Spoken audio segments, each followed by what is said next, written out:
Hello everyone and welcome to this episode of the Igbopedia podcast. Our guest today is Nnamdi. He is a partner at Lightspeed Venture Partners, a California-headquartered venture capital firm focused on early-stage investments in the enterprise technology and consumer space. His current role sees him investing in high-growth startups. Nnamdi studied economics at Yale and gained an MBA from Stanford University. His mission is to support entrepreneurs building next-generation productivity-enhancing software for developers and other skilled knowledge workers. Nnamdi is a self-professed economics and tech nerd. Welcome to the show, Nnamdi. Thank you. Glad to be here. It's great to have you on. So let's get straight to it. Tell us a bit more about what Lightspeed Venture Partners does and what your role involves. Yeah, so Lightspeed Venture Partners is a venture capital firm based here in Silicon Valley. The firm invests across all stages of technology, early stage, growth stage, and late stage, both in the U.S. and abroad. And my role specifically, I'm mostly focused on early stage investments, specifically around enterprise software, and then even more specifically around what I like to call the nerdier aspects of enterprise software. So developer tools, application infrastructure, and data science, machine learning. I'm also a lifelong gaming nerd, and so I also focus on gaming investments here as well. Okay, sounds like you have a lot on your plate, but on top of that, outside of work, you have a blog called Who is Nnamdi? So how did the blog come about, and what's driving you to run these types of analyses that you do? Yeah, so I've always really enjoyed writing, but felt that after leaving undergrad that I had very few opportunities to do so.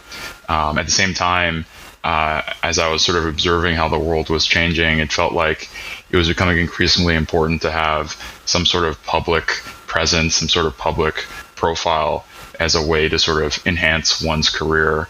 And that, on some level, the folks who, there are people who benefit from the sort of increased importance of social media in our lives. Yeah. And oftentimes the people who get that benefit are not necessarily the people who have the best things to say. They're just the people who say anything at all. People with the loudest voices, right? Yeah, people with the loudest voices. When exactly how long ago did you start this blog?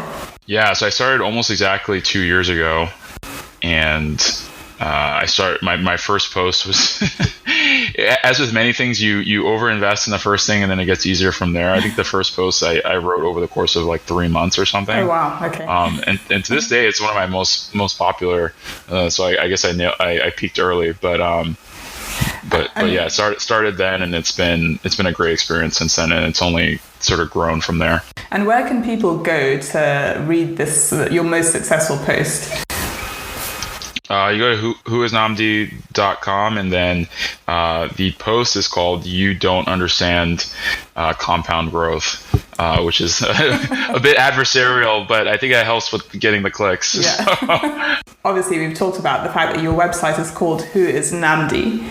So now we are going to try to get to the bottom of that with a few benign yet revealing questions based on a hypothetical scenario.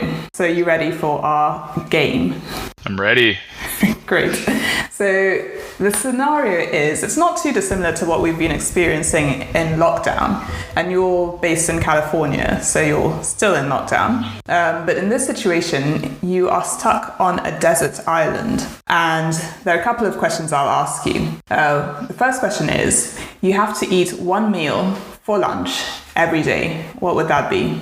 So this is a hard one because I could always answer what I actually eat for lunch every day, which is effectively Chipotle. But I don't think that's like actually what I want to be eating every day. It's just what I lazily go and grab. At the same time, I could answer something that I eat very rarely that I would like to eat more often. So like like I don't eat gari enough. I'd love to eat like gari for lunch or like pepper soup or something, but I just never get it.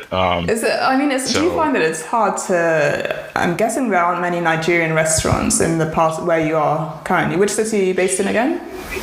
I'm in Palo Alto right now, and have previously been in San Francisco. Probably will be returning to San Francisco shortly. So you don't. I'm guessing the Nigerian community is not so huge over there. No. I think there's more folks in East Bay, so like Oakland and whatnot. But the different parts of the Bay Area are actually reasonably far from one another. So even if there were more options over there, it's kind of hard to get to. So yeah, I don't get to eat Nigerian food very often unless I go home. Yeah. Well, you're missing out. It's not too dissimilar in London, depending on which parts you're at. But I think I'm probably slightly better off that I do get my gari probably once or twice a month. So nice. You can look across with envy. So next question: you can take 2 books with you on this desert island. What would they be? So so this one's relatively easy for me. So I'm a really big Nassim Taleb fan, and I've read, all of his books. Wow. Fooled by Randomness, Black Swan, Anti-Fragile, Skin in the Game. If you ask him, he'll say all of these books are just part of one book, the Inserto collection, as he calls it. So if it was just one, I would just cheat and bring the whole collection since he seems to think that they're one book, even though there's like 4 or 5. And I find these books are just highly rereadable, and you just find more insights the more you spend time with it. So I don't think I would ever get bored of that stuff. And in terms of podcasts you listen to, apart from this one, what would you have on your download podcast playlist? Yeah, this is also an easy one. I've been listening to a podcast called Econ Talk, which is hosted by this guy, Russ Roberts, at Stanford. The title is actually somewhat misleading. It is ostensibly about economics, but it's very broadly defined. And over the years, it's sort of expanded to encompass just a whole bunch of different topics related to sort of modern human life and human flourishing. But Russ is an economist, and I am a economics major, and so I've been listening to that podcast since I was an undergraduate econ major. Okay, and finally, music. What would be on the top 3 tracks to get you through your desert island stay? Yeah, let's see. So Afro beats to sort of American hip hop to electronic dance music. Those are probably my big 3. For Afrobeats, I have to go with Yeah by Burna Boy. Burna Boy. That's a classic. That's a good one. Yeah, that's a good one. I think for hip hop, I would have to go with there's a song by Tupac called Untouchable, and there's a Swizz Beatz remix. Okay. This is probably would have been my favorite song since I was a kid. And it has sort of a strange story where I first heard it on the radio, but like didn't know what the name of the song was, and it took me years to actually like find this song. Oh. And when I finally found it, it was like I had struck gold. Oh my gosh! So it was in your head for years. Yes. And I would hear it like over those years. I would hear it randomly, but no, the DJ would never say what the song was. Oh, how annoying! But anyways, and then a third. Yeah, I'm really bad about remembering electronic dance music songs because it's just very rarely the names are not really that memorable. But in general, I like Armin van Buuren a lot. I listen to his show every week, and I've been listening to him for 15 years. I mean, something in that range, 10 to 15. Let's take it back to where it all began. So you were born and bred in LA. What was it like growing up, being raised in America, but being raised by 2 Igbo parents? Yeah, it was interesting because like you never really know what is unique about your experience until you do the compare and contrast with other people, and you realize that not everything was experienced the same by other people. So I mean, I think it's some of like the classic stuff of sort of tropes about Nigerian and immigrant upbringing in the United States. My parents were both super focused on education, especially given I was the firstborn son, and I was sort of the one whom all the hopes and dreams were poured into. That's lots of pressure. Some of those dreams fell on the floor, but spilled milk. But I had a great time growing up in LA. I was a relatively obedient, if sometimes argumentative, son. And so, I generally took what my parents were saying as strong wisdom. My main divergence was deciding not to pursue the medical route and become a doctor, which I luckily did not happen in one fell swoop. I don't think it would have been possible to happen in one go. It was sort of an argument that was played out over the course of the better part of a decade. It takes a lot of stamina to argue that long. And I'm generally, I am somewhat argumentative. So I won that argument eventually. But even though I didn't end up pursuing that, I did take in a lot of the overall values and focus on education and focus on career and building wealth for yourself and wealth for your family, and just striving for success that I think is common amongst Igbo and Nigerian and immigrant families. So. But you started coding at quite a young age. Where did this passion come from, given that your parents were kind of, emphasizing the medical career rather than technology and IT?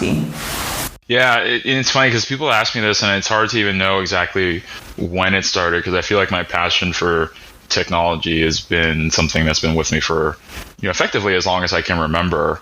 I think at some point my parents got a sort of computer that I could use on an ongoing basis, but prior to that, my dad had this really old IBM laptop, and like once a month he would let me get on it and use it, and then I would usually we had dial-up back then, and I would just go straight to Nickelodeon.com and just to play these games that they had on their website.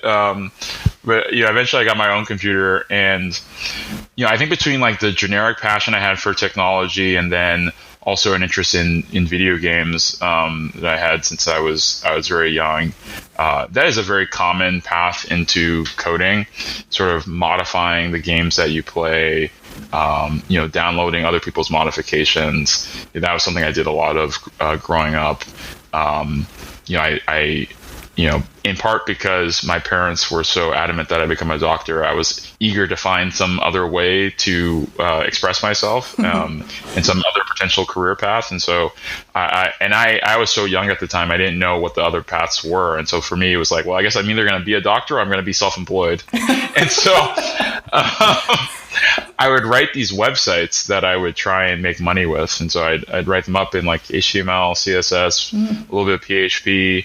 I would monetize them with Google AdSense and affiliate marketing. I would like optimize them for search engines and whatnot and try and drive traffic to them. I made enough money that my parents didn't have to pay me an allowance, and which was kind of cool. But I would get these like $100 checks in the mail from Google, which was like the minimum AdSense payout. My parents would be like, "Why is Google sending you money in the mail?" And how old were you at this point? I had my first website, probably 10 or 11. It's pretty impressive. But at what point, because there must have been a stage where your parents would see you on a computer playing what to them might look like computer games. So at what point does that change from them thinking that all you're doing is spending time playing games to actually monetizing it? Because they must have given you a hard time at some point for spending a lot of time just around. So they gave me a hard time all throughout, but like they also established a rule very early on that I could only play video games on the weekends. Right. And so by definition, if I was on my computer during the week, it wasn't playing games. Okay. So it had to be something at least somewhat more productive. And so sort of by restriction, I was focused on the more productive things. But what the question I have then is, you have this passion for coding and for computers. and then you study economics at Yale. So tell us a bit more about how you made that switch. Yeah, so this was like another one of these things that was sort of a reflection of my, at the time, more narrow view of the world. So being raised by, Igbo, Nigerian parents who I think very much always emphasize this idea that what you study is what you're going to do, and what you do for work is kind of what you are. I felt that if I were to study computer science in undergrad, that meant that I had to be a software engineer, which I wasn't necessarily convinced that I wanted to be. I saw my coding as more of like a hobbyist thing that I was very passionate about, but not necessarily something I wanted to do for work. And so I decided against actually, majoring in it. The other issue was at Yale, you couldn't minor in anything. You could only major. And so if I wanted to do computer science and something else, it would have to be both would have to be majors, and that just seemed like too much work to me at the time. And so ended up going the economics route, which was partly well timed because this was in the kind of latter part of the financial crisis when I graduated from high school, and I took my first economics class in my last year of high school, and I was just so fascinated by all of it. And I'd been interested in business and entrepreneurship via those websites I had been building and whatnot prior to that. But the kind of more academic economics and finance lens was something that was new to me and just totally fascinating. And so that ended up sparking an interest in economics. And I took economics classes when I got to Yale and loved it even more. And so decided to follow that route. And how did you feel the transition to Yale was like? So growing up in LA and then you moved to Yale, what was the biggest change for you? Ignoring the snow, that strange white substance on the ground. Honestly, it was less dissimilar than I expected it to be. I think the most notable aspect of the Yale experience was sort of what I call the sort of proximity to the historical power centers in the country. So New York and DC, Washington, DC primarily. It's just a much more old money place. And it's not that I hadn't been around people of means before. Like I've been blessed to have gone to private school my entire life, and so I've met the rich before. I've met these people, but this is like a different kind of thing where it's not about new money. It's much more an old money thing, and there's much more of an emphasis on legacy and the things that you should want to do or the things that were cool before, and this sort of persistence as opposed to striking out and identifying new things. And so that was certainly ran strong through the culture at Yale. And that was probably sort of most striking and sort of weird to me. I think I learned a lot from the experience, despite that part being a little bit weird. Like, growing up in LA, you just don't have as much context for, why New York is considered the center of the world. Why Washington, D.C. is where so much power is. You don't really have context for that growing up in California. So, I learned a lot from just that experience and spending time with people who had grown up in those environments. And another switch you made is, to start your career in investment banking. It's not too dissimilar, it's not too unusual for an economics major to start in investment banking. But how did you marry that to your passion for programming and computers? Yeah, so I've always had sort of, I wouldn't call them side gigs, but side projects that are technology related. And so even when I was working insane investment banking hours, I would come home and play some video games or code some stuff or do whatever. And so I wasn't sleeping very much at that because time. When you say investment banking hours, those can be 15, 20-hour days. And then in your free time for sleep, you are doing something else. Right. Yeah. So I was pretty exhausted most of the time, but I think, though I was a sort of banker by title, I was very focused on doing a form of investment banking that was at least related to my interest in technology, which is why I joined the tech media telecom group for JP Morgan, which allowed me to kind of stay close to my interest, because I wouldn't have done banking, and I wouldn't be in finance today if it wasn't tech related. It's the only form of finance. It's the only form of investing that I'm interested in. So that there was that thread still running through it. And what did you choose to do after banking? Because you left after a couple of years? Just 1 year. So I cut short my program, not originally intending to do so. And I had a great time, all things considered, at JP Morgan. But it was around that time that my old firm, Iconic Capital, came calling, and they kind of had this interesting pitch around what they were doing with working closely with technology entrepreneurs and investing that capital back into the tech ecosystem. And me being a technology nerd and knowing that I wanted to get to the investing side and to invest in technology seemed like a pretty amazing opportunity, and they wanted me sooner than later. So made the leap of faith to move from New York to San Francisco back in 2014, and that was probably one of my better life decisions, I would say. So during your time at Iconic Capital, you sourced and led investments in several high-growth tech and software businesses. Can you talk a little bit about some of the investments you sourced and led during your time there, particularly Epic Games, and those are the developers of Fortnite? Yeah, so I sourced 4 investments during my time at Iconic and worked on a even longer list of investments. I think in terms of investments that I sourced, companies like GitLab, which is a DevOps or developer tools company, software company. That's especially notable because they've been fully remote effectively since the start of the company. So they were remote before it was cool, and didn't skip a beat going into COVID as a result. I sourced the firm's investment in a company called EasyCater, which is a corporate catering marketplace. Which prior to getting to know that company, I didn't know that that was a thing. That corporate catering was such a big market, but it turns out it's a multi-billion-dollar market in the U.S. that's still mostly offline, and so there's a big opportunity to build an online destination for that. And then, as you mentioned, Epic Games, which is if people don't know, is a company behind Fortnite, the insane pop culture dominating entertainment property right now. And then as well, they are behind what's called the Unreal Engine, which is a software development kit for game developers, and it's essentially what AAA or what is referred to as AAA, which just means very high quality games.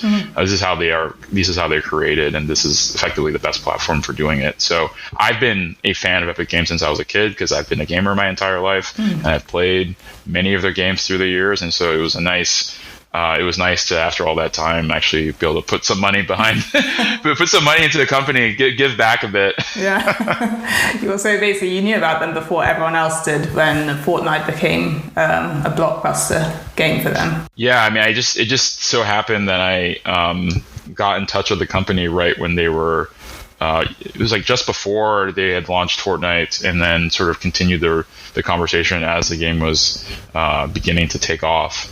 And I had some context because I had played some other games in this new genre called Battle Royale that Fortnite kind of plays into.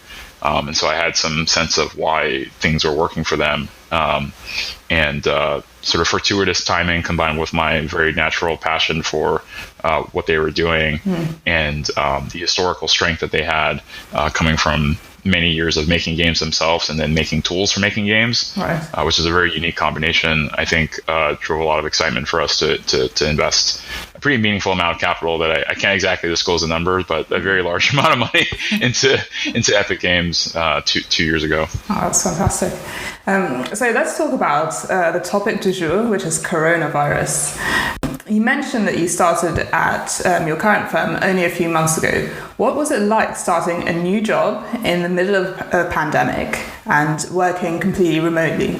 Yeah, so this is one of these things where I tend to be very much the economist, and I'm always questioning what the counterfactual is. I don't know what the counterfactual is here. I don't know what it would have been like if it hadn't been remote. I have my prior experience of what it was like starting at Iconic back in the day, but But to be honest, it's been pretty good. I think the venture world did not have nearly as much of a stop in momentum as people were sort of forecasting as we went into COVID. There was sort of this period where back in like April, May, where the world seemed like it was falling apart and everybody was holding their breath, and you weren't sure where the bottom was. But then I think very quickly people realized that the problems caused by COVID were fairly industry specific. There were actually many industries that were benefiting from some of the catalysts around COVID, such as the move to remote work, the increased emphasis on digitization and digital transformation in a lot of these enterprises. And so if you were one of these companies that had been saying all along that these were important trends and things are moving in this direction, then you actually arguably benefited. And so things actually recovered in the venture world fairly quickly. And it feels right now like the pace is actually no less than it would have been. Maybe I shouldn't say no less than it would have been, but it's not that obvious that there's anything, there's a pandemic going on if you were to look at our just day-to-day, week-to-week. I think what's most obviously different is the fact that we're doing all these meetings every day remotely, as opposed to meeting these entrepreneurs and these founders in person. So you've mentioned some of the positives that come out of the coronavirus, but what do you see as the biggest pitfalls facing startups, and how does the current pandemic exacerbate this? Yeah, so I think the biggest pitfall that I've been sort of sensitive, issues around go-to-market. So, depending on your industry, depending on the product you have, depending on your existing relationships with potential customers, a lot of businesses have seen pretty meaningful disruptions in their deal flow, pipelines. It's taken longer to close transactions. Lead generation is down, these sorts of things. And, it becomes very hard to forecast the rest of the year when the main sort of pipe that drives revenue is broken or is leaking. Yeah. And so this has probably been like the biggest source of dislocation. Is just like, businesses are just having a really hard time saying what's going to happen next. Again, it's somewhat industry dependent, but on that point, like I would say there's actually pretty widespread issues there right now. So that's probably what I would emphasize. I think that's the most immediate sort of salient thing. I think there's going to be other issues as well that probably will not reveal themselves until the medium term. But hiring right now is pretty weird. We talked about VCs and how some folks or a lot of folks are making investments despite not having met people in person. But you have to do that from a hiring standpoint as well. If you're a startup, if you're trying to scale right now, you're just much less able to actually meet people in person, and that's something you have to kind of figure out if you're comfortable doing that. And then I think the types of people who are joining and leaving companies right now, like that distribution of talent has changed. People are less eager to move to a new job right now because there's a lot of risk and uncertainty. At the same time, there's a bunch of people who lost their jobs and have to look for stuff. So it's sort of a different distribution of talent right now. And I think the effects of that will play out over a somewhat longer period of time. So how have you been staying sane during the lockdown in terms of exercise, other activities to just, keep you sane? Yeah, normally I don't work out a ton, actually. I probably work out more during this pandemic period than I did before, although still it's mostly just simple stuff like taking walks and stuff, and maybe going on a run every once in a while. My main form of exercise, frankly, before the pandemic was dancing, and that is not a thing. Oh, really? What kind of dancing? So I kind of have three styles that sort of map to how I kind of learned them over time. So growing up, I was sort of a self-taught hip-hop dancer. In college, I did ballroom dancing, which is very, very different. More recently, when I moved to San Francisco, I discovered this spot that was called Bisop Baobab, which was a Senegalese restaurant that on Fridays and Saturdays would turn into a dance spot. And this place was just like my jam. And they would play Afro beats, and like it was just so amazing. You're in your element. Yes, yes. But yeah, dancing feels like the last thing to come back from COVID, so I'm pretty bummed about that. Okay, so my next hypothetical question is, if you had a dinner party at home and you could invite 3 guests, living or deceased, who would they be and why? I'd have to invite my boy Nassim Taleb, since I'm such a fanboy. You're such a fanboy. I think he's a great, and I have it on good confidence that he's a great dinner guest. So I'd invite him. I would invite my my grandfather on my dad's side, who is now deceased, but I got to meet relatively briefly when I was a kid, but like never knew him in adulthood, and I get so much from my dad, and he's always told me he got so much from his dad, so I'm sure there's a lot I could have gotten from him. Okay, so you've got Nassim sitting next on your right hand side, I'm assuming. Sure. And then your paternal grandfather. So who's the third? Oh man. Yeah, I'm gonna have to go with my economics sort of idol, which is actually Milton Friedman, who I used to follow a lot when I was in college, and he had this very strong ability to be both a brilliant economist in terms of just like his technical talent, but then also like a totally jovial, nice person and like personable, which is not as true amongst economists today, I would say. And he had this way of, despite like oftentimes talking about very controversial topics and things upon which people can reasonably disagree and oftentimes unreasonably disagree, he had a way of just doing it in this very jovial way that I think is like missing today.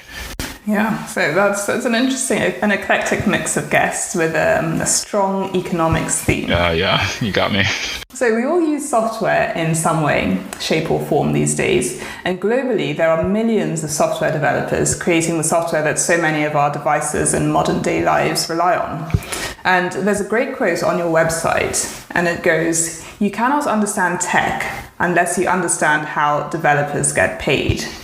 Developer pay isn't something that I, as a consumer, think about a lot. Why is it so important? Yeah, I think this is another sort of reflection of like the economic lens that I tend to apply to the world. But I think a lot about this notion of the software production function, which is this idea that I don't know if it's unique to me, but it's something that I sort of think about a lot. Where you think about like industrial revolutions of the past, where the core input was labor and capital, and you think about the shift from labor in working in farms and in rural areas to moving into the cities and these urban environments.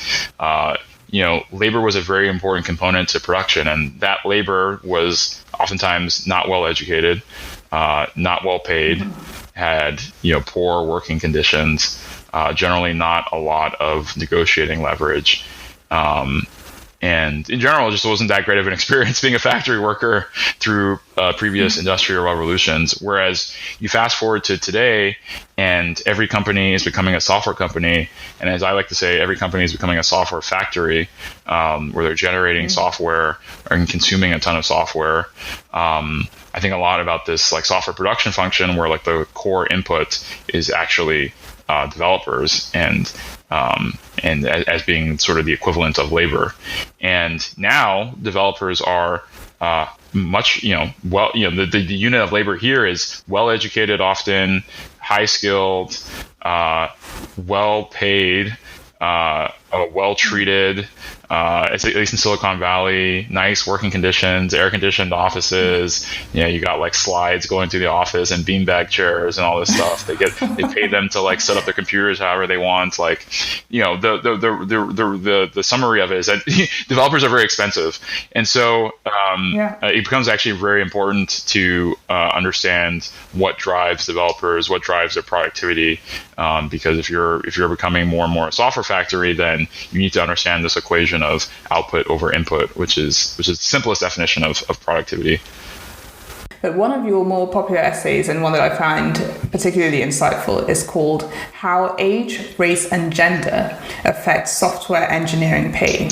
Talk me through some of your key findings. Yeah, so for context, this is a sort of subset of there's some research that I do every year on the earnings of software developers, where I source the data from Stack Overflow, which is this popular sort of developer community and learning site, does this annual survey of software developers where they ask thousands of developers around the world various questions about their software development career. And there's sort of a rich data set that comes out of this every year that I kind of dig around and play with. And that generates the basis of a lot of my analyses. And so one of the aspects of this are sort of these sort of demographic characteristics, so age, race, gender, and it's interesting to kind of ask the question of how these things play into the earnings profile of software developers. And then I always make the distinction between correlation and causation here, which can be extremely different especially with these sorts of variables. So correlation just being what is the correlation between age and earnings? Do people who are 40 years old make more than people who are 25 years old? That would be a correlation. Versus causation, which is there something about becoming older that causes you to earn more? Not just that people who are 40 end up making more for any number of reasons, but is there actually something causal, which has implications for discrimination and diversity and or lack thereof. These are sort of important questions, and so getting these distinctions right is pretty important. And so I do this analysis, and if I had to kind of summarize the very high level findings, age, strong correlation, not much causation. So more older software developers make more than younger software developers, but if you control for various factors, principally number of years of experience and how many programming languages most of that relationship just disappears. And so a 25-year-old developer who knows just as much as a 45-year-old developer will basically make the same amount. So that would be one. For race, it's kind of hard to summarize because there's sort of any number of ethnicities, but probably the most interesting finding is sort of this picking apart this notion of a pay gap a bit. And I think there's a meme that it's sort of white developers who must be making the most and everybody else must be making less. Turns out that's not really true. It's actually East Asian and South Asian developers who make the most and make meaningfully more, something like on the order of 10% more than white developers. Wow. And then Black and Hispanic developers make maybe slightly less than white developers. It sort of depends on how you run the numbers. And those are all correlations. And then in terms of causation, even after you control for a bunch of variables, Asian developers make more than white developers, which is interesting. Whereas when you control for things, and principally when you control for years of experience, effectively almost all of the pay gap between white and Black developers goes away, which implies that there's an experience gap here where because the industry has been historically not very Black, most Black developers are younger on the younger side, and so that causes that effectively drags down the earnings. And then for gender, correlation is that women and other developers who don't identify as men or identify as male earn statistically significantly less than male developers. But again, similar to the situation for Black developers, when you control for years of experience, most of that goes away. Again, because the industry has historically not been very female, and so the females who are coming in are joining at the lowest ranks of the ladder, lowest rungs of the ladder. And so, as that experience gap closes, you would expect the wage gap to close meaningfully, assuming there isn't underlying discrimination, which I cannot prove it exists or doesn't exist using this analysis. So it's kind of I'm kind of leaving that to somebody else. I'm trying to explain everything but discrimination here, but that's kind of the very quick summary. So just on the second part, I guess, which is the next stage to your analysis, would be, okay, so what do you do with this? Because America and much of the rest of the world is waking up to the importance of diversity. So research like yours is very relevant in today's public discourse. Do you think that now we have more of these analytical tools and model, and the more data that we gather, this can be a catalyst to helping us achieve diversity faster? It could be, but it sort of relies on people actually putting the stuff to use, which I find that they typically don't. And I find that there's this sort of strange relationship between talking about this issue a lot and sort of banging the drum on this issue and rigor, which this is going back to correlation causation. This is in the correlation bucket.